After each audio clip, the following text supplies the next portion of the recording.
En fait, c'est parti d'un constat que la plupart des associations avaient des projets qui étaient souvent isolés, un peu fragmentaires. En fait, il y avait une effervescence collective, une énergie qu'il fallait prendre pour essayer de remettre du commun dans toutes ces actions et essayer d'organiser un peu une gouvernance territoriale, une forme de connexion entre les différents acteurs. Alors Ébullition, c'est un collectif qui regroupe plusieurs associations et qui a pour but de créer de la culture de coopération sur le territoire. On connaît le contexte des associations, de moins en moins de subventions, tout est à la baisse. Donc l'idée, c'est de soutenir ces initiatives et de les faire se connaître entre elles. C'est un collectif qui est né de citoyens qui se sont retrouvés à l'Écrevisse. Ce tiers-lieu a été vraiment central dans la création du collectif et il s'est élargi petit à petit. Moi je pense qu'il y a une bonne cinquantaine de structures qui ne sont pas forcément investies ou impliquées dans le collectif Ébullition, mais qui font partie de la dynamique et qui sont présentes à certaines actions.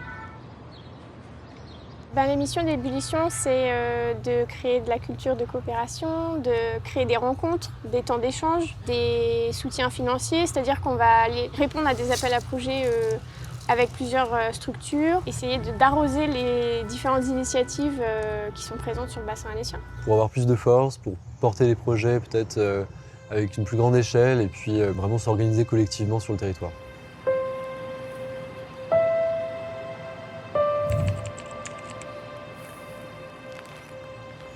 Alors, je commence ? Commence, je t'en prie. Le lieu accueil citoyen, c'est un lieu associatif.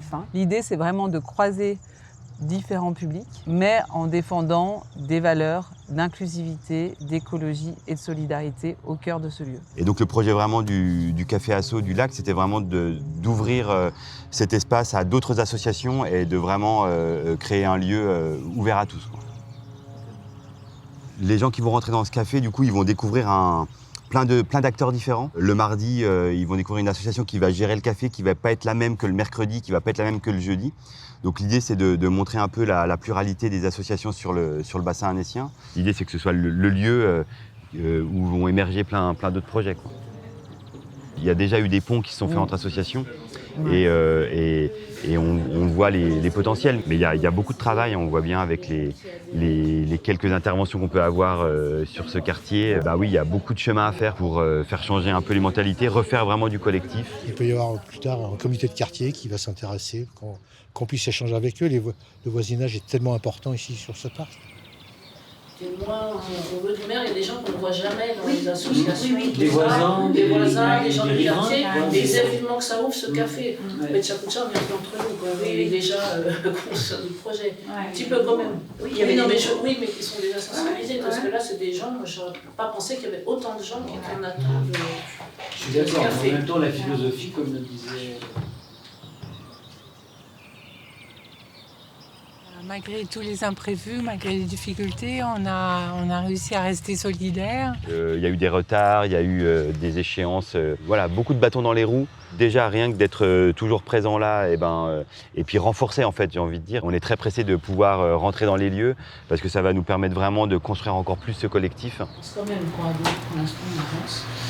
Et je voulais juste vous dire que ça n'a rien à voir, mais jeudi soir, il y a un petit événement, parce qu'il y a les jeunes du pôle social de l'Écrevisse qui font à manger aux petites cantines.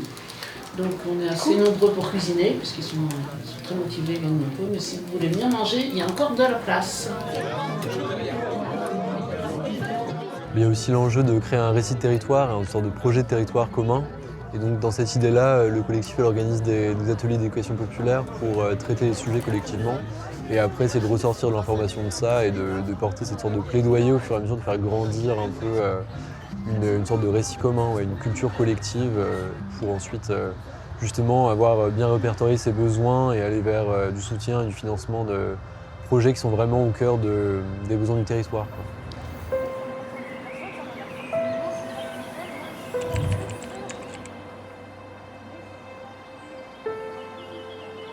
C'est vraiment un projet de droit à l'alimentation, donc permettre à chacun une alimentation choisie, accessible, durable et justement rémunératrice des producteurs.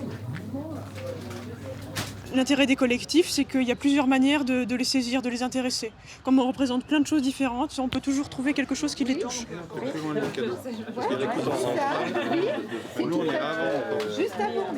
Pour nous, c'était important de faire un diagnostic de territoire pour ne pas partir de nos idées à nous. Donc on avait des visions différentes. Nous, on a réussi à créer du commun dans ces visions-là pour porter collectivement le sujet. Mais c'était aussi important de le porter avec les habitants en utilisant des outils d'éducation populaire. Le grand banquet, c'était une manière de venir fêter le droit à l'alimentation sur le territoire, de venir fêter 2 ans de travail participatif.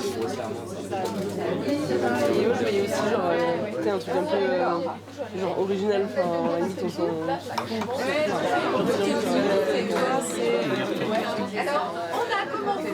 Pouvoir à un moment donné mettre les idées ensemble de différentes structures pour qu'on puisse aller vers un projet commun. Là, le faire commun, c'est être aligné et ensemble, quelle que soit l'identité, pour un projet qui va au-delà de nous.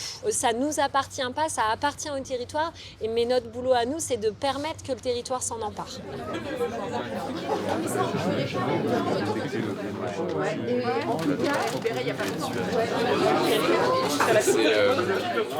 te dis, nous, avec le collectif FUFO, on a développé un agenda qui est toutes les propositions chouettes du territoire.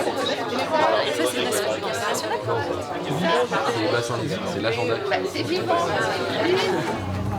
Dans l'avenir d'Ébullition, ce qui serait souhaitable, c'est qu'on ait une plus grande capacité à réunir les acteurs vraiment autour de projets communs et qu'on puisse disposer de plus de fonds financiers en fait, pour réellement soutenir cette idée de gouvernance territoriale où une partie des citoyens serait vraiment en mesure de donner leur voix sur les choses qu'ils souhaitent voir éclore dans leur quartier et que nous, on soit réellement en mesure d'apporter des outils et des moyens financiers aux alternatives. Peut-être créer une SIC, une société coopérative d'intérêt collectif, pour impliquer toutes les parties prenantes et construire quelque chose d'important qui fait vraiment passer à l'échelle toutes ces initiatives. Pour atteindre ces objectifs-là, en fait, on a besoin d'être plus nombreux et on a besoin surtout de moyens financiers.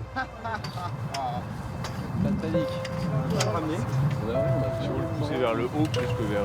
Et ben, 1 milliard pour le SS, ça permettrait d'aller vers quelque chose de souhaitable et de plus coopératif. De reconstruire l'avenir sur des bases solides et qui vont durer dans le temps.